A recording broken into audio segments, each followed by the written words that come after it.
Send you back in a quam, yeah, even the Hamaya Melo, some can a quarter subscription on the Nyaya, because Save Cabocana subscribe because this year we save vision 100,000, 120,000 subscribers.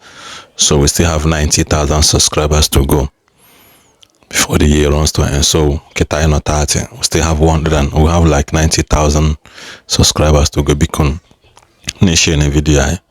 And also suggest that this video should go viral and also gonna reach across to the ends of the earth. Men have video because Odumeje Indaboski for Akachaam.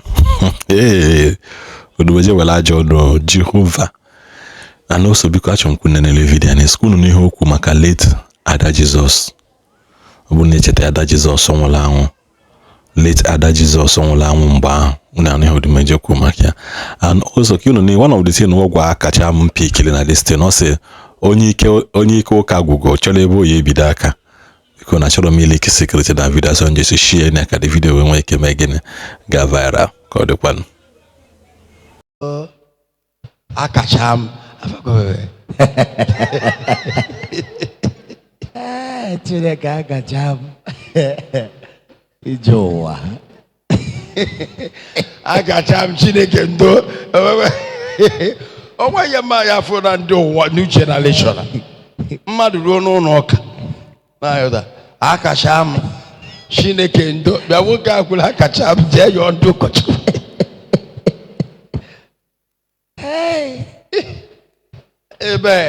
amen people jee ụlọ ụka ruo ebe a na-achọ onye fa na-aja ndị ike ụka gwugolo n'anya ọbụna o nwere ego ha gwute ndị ụka iwe a na-ewu ya alụ ara agbakasị ya maka onye a nele anya ọfụ na ego na ive anya ọbọ gari ofebega anọ ndị abende ya teve anya ọba ịlụzi n'ụlọ ụka eve anya baka chie ntị wadago maka eve anya ba like ka ife Chineke ọ na-alụlụ ya Chineke iwe a na-ewu ya o welu mgbe ọfụ na eve anya ọba kedu ihe ọ jele ebe ahụ eme onwe 1 naira o weta de ihe ahụ ọ na-eme ebe ahụ o wetara ego iwetaghị ọ na-enweghị iwe ego onye ọzọ ụfọdụ nwekwa ụfọdụ stingy dị egwu ego onye ọzọ ka ị na-ewere iwe unu ajọ aghọta ihe nnekwu mmadụ wepụtara ego ya ala ụlọ ka ngị nwa ọbụla ego iwe a na-enweghị so o gosiri nọ ndị a blọkụ Ifeanyi Ubah ka ọ ghara elu bika Ifeanyi Ubah kwesịrị ịlụcha ụka ahụ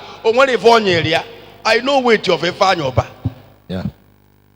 Ifeanyi Ubah kwesịrị ịrụcha n'ụka within a few months on ahụ bụ ndị na-agwa Ifeanyi Ubah maka Ifeanyi Ubah bụ mmadụ na-abụ ọ na-ala ka ige onye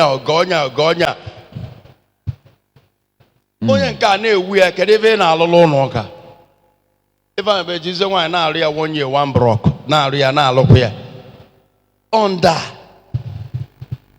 because ọ bụ na ndị a n'onwe ya akwụdoloro ọma ndị na-afọ ha ofu otu alụchagolo ụlọ ụka palu ebe a sị praise the Lord thank God na ebe Ifeanyi Ubah nwụọ aka nwee ndị megene maka ịma na obodo a bụ afọ na onwe onye na-alụ ụlọ ụka ọ bụ na onye ahụ alụpụghị ya wee nwụọ pịa asị yes n'ọkwa mma otu o si wee nwụ ụkọchukwu ya sị bịa ka alụọ ya nọdụ ebe ọ kagbukwa onwe ya amen ọ na-eme na some churches ije fọn completed churches today enwe ndị bido ya alụchara ya ndị ọzọ agba abọ mana otu alụcha ya ọ na-asị going God na-enwe ndị pụta anụ ma ege na-elụchapụ ya mana onye nke a bụ people achọrọ ka that Ifeanyi Ubah lụọ dete Ifeanyi Ubah sị gị ọ na ọma gị ihe ọma ihe ana ọma ihe ahụ ọ na-etinye n'ụlọ nsọ Chineke na ọ na-enweta times 100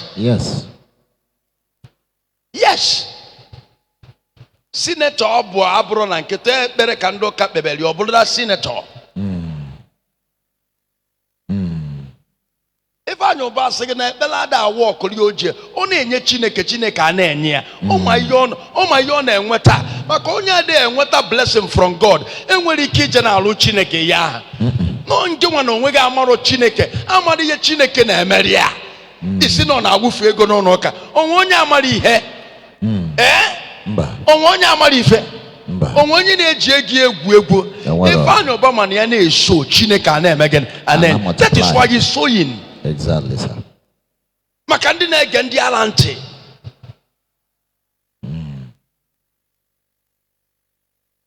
stingy man no chua.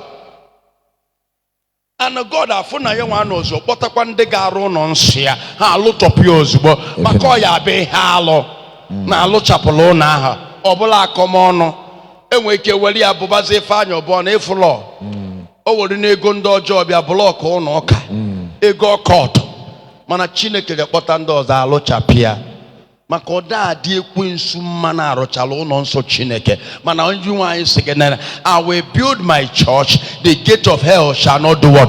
Prevail. Okay, malo. So to that man's way open up. Okay, man, when they are cholo no ka lawyer. Opulo submitting ya. And when they na wamba kagale no ka. Otu akode nan do onye obuna neba. And when they are cholo kebolo mado. Ubosi arụchala no ka onye ọbụla na-enwe aṅụrị onye sị gị na-abịa lọkwa ife anya ọba akwara ya kwa ya ọfụma everybody julu men pụta ụkọchukwu vanọ fada vanọ onye ọbụla julu ebe ahụ luo uju dị na ya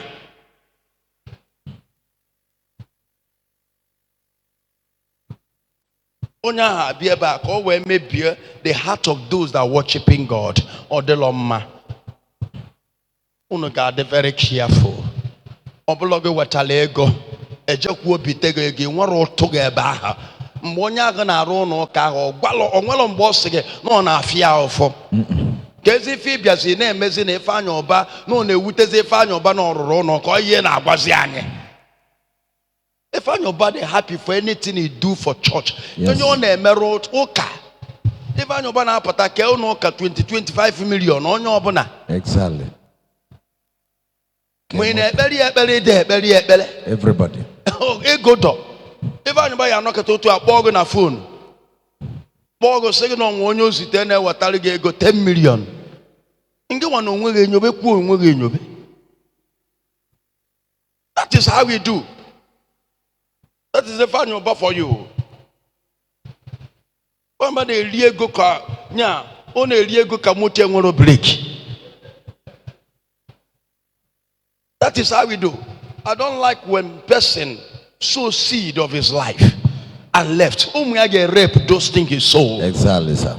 That is ya home. Umya will value and respect. The one on your kocha is a legend.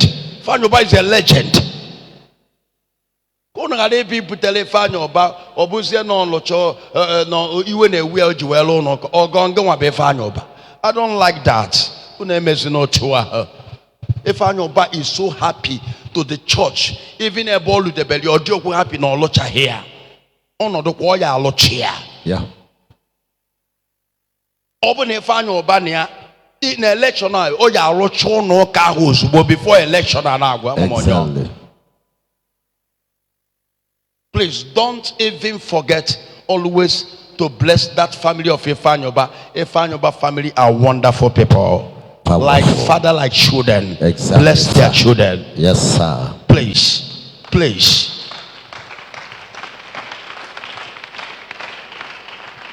Oga, please don't stand the name of that man. The man put you a good name for himself before he leave. And stand on our fire. Please. When we find your Bapatasina, Egianya Londono Canone Wutenia since he was alive. Bekono. Onyo Bonazaf and Nago. There be maybe a fan mother like Chomia, a checky go me or Tolomoto. Makefanyo Babe giver. Only even after your ton of Wabu. Okay, Vivanoba. Ian after the Vifanyo Babu give you. Exactly, sir. Yana buy a Gemelo Madive. Exactly. If I know bad, I could take it for anything. No, what he will give you. Giving. That is if I know bad for you. And on you expected something. Get ya lolly or book what a year ago. Do you like a key solia? On I go on a nature. Every bet you close or Kala don't go. Every bet you close. Oh, yeah, Maggie Vandanya. Oh, yeah, Bono Vandanya. Oh, yeah, it's a happy soul. Hey, every bet you close. I can see how no say. You don't know after they find your banana lujo. Imagine. Oh, no, but I know the man go ne lujo no can wallow. nwoke lụrụ onwe n'ụlọ ka wetu obi ọchị ya sisi lapụrụ ya onye ọbụla pụọ n'ụzọ na ya arụchi ya. Ofu onye tinyere 1 naira bịa gwa anyị na Ifeanyi Uba na-ewe iwe. Ifeanyi Uba na-ewekwa iwe, is a happy man, and that family is a blessed family, and we can never forget the family of Ifeanyi Uba.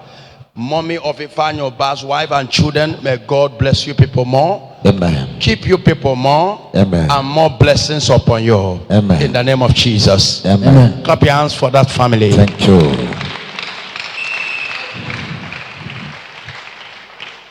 Onye iko ka gwọrọ, onye na-achọ, onye chọnwa na-edapụ n'ụlọ ụka oche ofu ebe bido aka. Maka ifu nwa na nwaanyị nọ na-agụ pịa. Sọsọ ya na-achọ bụ ya asị na di ya mere ya. Fort nwoke ma otu ọsọ ya bụ. Fọka na-ekwu okwu nwaanyị asịsị n'ọtọ na ya dị efe asị egbozi ya n'ọnya. Oluo nata n'ọfọzi ofu oche ka olu ya a na-ekwu okwu. Oh, child. Omande na tamma. Any strike mpịagbu onye apịa. Ana m apịa liri. Otu aka nsukulu nu ele ba kwuo na ọ bụ na ada Jesus anwụ taa because he lie against me.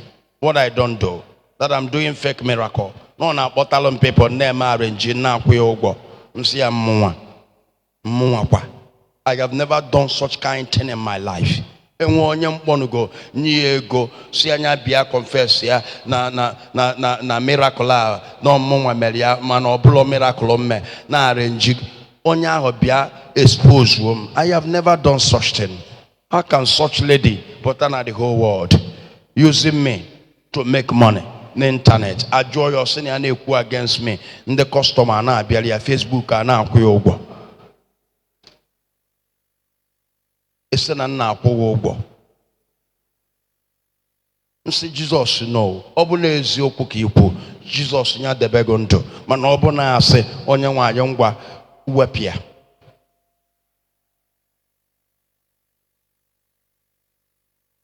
Ọ na-asị asị otu a n'elu m. Ana m agwọgọ.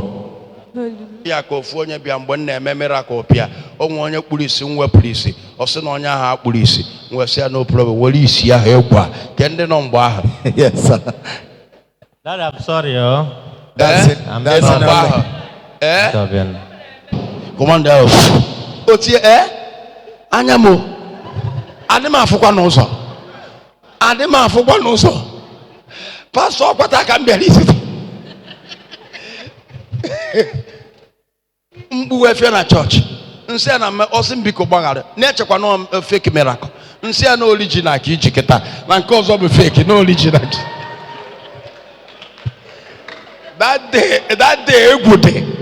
Ọ ka m gwara sị gị na those problems in the weapon say ana m edebe on all eziokwu. That day ọ fụrụ ịwa. Ọ nwanne peace aska peace. Ọkwa ya aska peace ọkwa peace aska nke nọ na kwaya. Ọ nwanne nwanyị. Okay. Ụlọ from Atani. Okay. Ọkwa ya sister. Oh, bam. Thank you. From Atani side. Which from Atani side? Iyowa. Yeah. Yes, and here man 2000 and gene. Otego more than 15 years. Alobe ya. Yeah, Otego. Well, the term. No, kwa me bia na dade. Ama de monyo. O we fepo. Thank God na umunni ya na eba. Ko na aka. See that, my son. About the Mobile Silas. I did my miracle man a Bible. And my gonia. I don't tell you fake stories to lift myself up. No. Anything I must tell you is what Jesus has been using me to do. Because the way he called the apostles is the way he called me. The apostles have finished their job and died, left. Now I am still existing. So my miracle then are videos. And when practical evidence, and when fact, and when reality, and when confirmations, and when video that back it up. And need to maybe about covering a female in the Bible.